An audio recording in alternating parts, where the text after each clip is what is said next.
Hello, my listeners, my subscribers, my followers.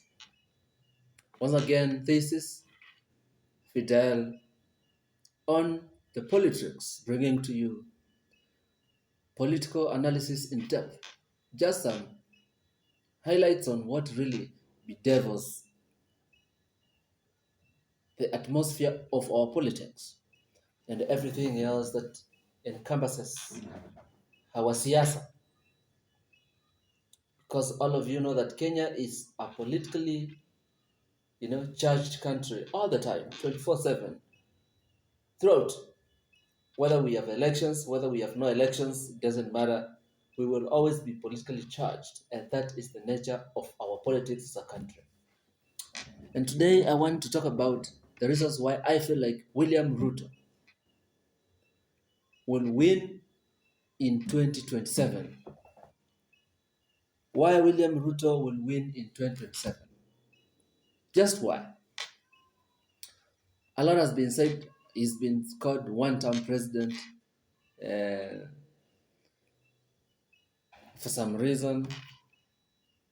We are looking at his scorecard for the last 2 to 2.5 years, and the goose is out there in the public opinion, in the court of public opinion. And so, for me, I'm just looking at the permutations of what will make William Ruto win his second term as president of the Republic of Kenya. Taking into consideration other factors.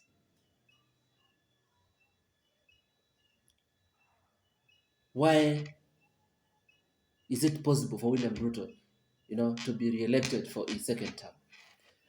After this, I'll also bring another video of why he will not win in 2027.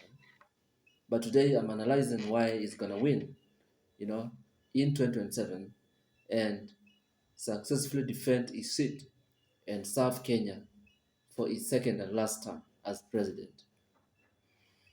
So number one is William Ruto's political shrewdness. He's a very shrewd and a cunning politician. He has proven time without number that he's a man for the job. Not the job of performance as president, but the job of winning the presidency and any seat that he goes for. He knows how to assemble a team of people who will always go and look for the votes and bring them on the table, assuring him of a win against all odds. So we know that in the last election, William Ruto was not going to win. Under a normal circumstance, he had no chance to win the election. But out of the odds, out of the clouds, he won it against every contrast. He won it. So this makes him, a politically smart politician, a good planner, a good executor of his political plans. He strategizes very well. He knows how to woo the politicians who matter on his side in times of need. And as we approach 2027, it's a skill that he might apply and catch his opponents pants down. Probably we are underrating him right now, but he's ahead of the game because he's the incumbent. Number two, why I believe William Ruto would win the 2027 election is the advantage of the incumbency. Now, when you are the incumbent president, you have all the state machinery. You control finance, you control the money, you control the police force, and because it is you in the ballot, then this will always play out to your advantage. Of course, we cannot compare that scenario to another scenario like the one that we experienced in the last election, where Mr. Kenyatta was leaving office. He may have been supporting a candidate, but it was not him. That is something that we really need to understand. It was not Uhuru Kenyatta looking to become president. It was Raila Amolo Odinga. So even though Uhuru had the power to use the state machinery to Raila's advantage, there is an extent beyond which he would not have done it because he would be subjugating the constitution, you know? And so that is not the likely scenario to happen if it was going to be for the incumbent president. So Ruto enjoys the incumbency, and therefore he would use state machinery, the police force, the KDF, every available weapon to retain that seat. So he has the advantage of the incumbency. So when he enjoys that, then who else can beat him? Almost zero. Nobody. Because he has everything. He can mobilize using state machinery. He can use every power that he has to control the electoral body.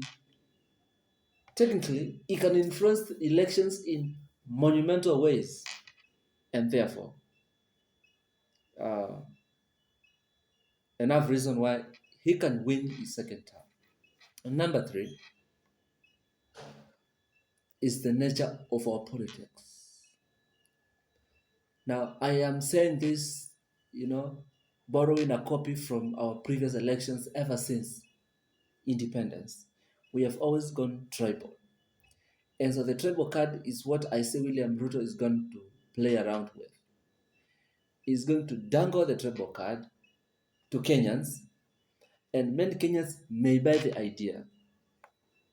As once they buy the idea, it will be him, the nationalist, in quotes, versus the others, the tribal, you know, machinations.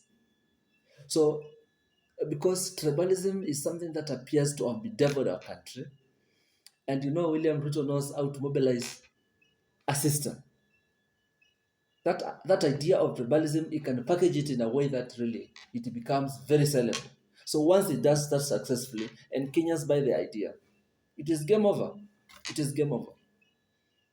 So, and that would be caused by the utterances of Mr. Rigathi Gachagua, the former deputy president. If he continues to project himself as the spokesperson and the voice of the Mount Kenya people, and speaks as if the only people who exist in this country are the Mount Kenya people, it's game over. Because then that will easily be capitalized on by the president. And it's an area where he has perfected the game too well, and he will beat them at their own game. So that is a loophole that the president can as well exploit and dance his way into his second term as president of the Republic of Kenya. And number four, and the last one, is failure of the young people, first to register for identification cards, and two, to marshal themselves and go and vote. Right now, the greatest opponents of the president are not his political peers. His biggest opponents are the young people, the Gen Zs and the young millennials. Fact is that if the millennials can have their IDs, can register as voters, and on the material day, wake up and go and vote, Ruto will be home at 8 a.m. But unless that happens, William Ruto will still wake up as president on the 20th of August 2027. So the youth card, the youth card. I see the youth still not being as aggressive enough to register as voters. So it's a loophole that will be exploited against them. So those for me are ways in which William Ruto can become president. Remember in the last election, there was 8 million people who did not turn out and vote. And there were only 14 people who turned out to vote. So if these 8 million people still don't go out and vote, then how will William Ruto be defeated? Is a huge question. That is my thinking. Now next, I am coming back with a video of why William Ruto cannot and will never win the 2027 elections. That's all for now. Bye bye and enjoy your viewing. Thank you.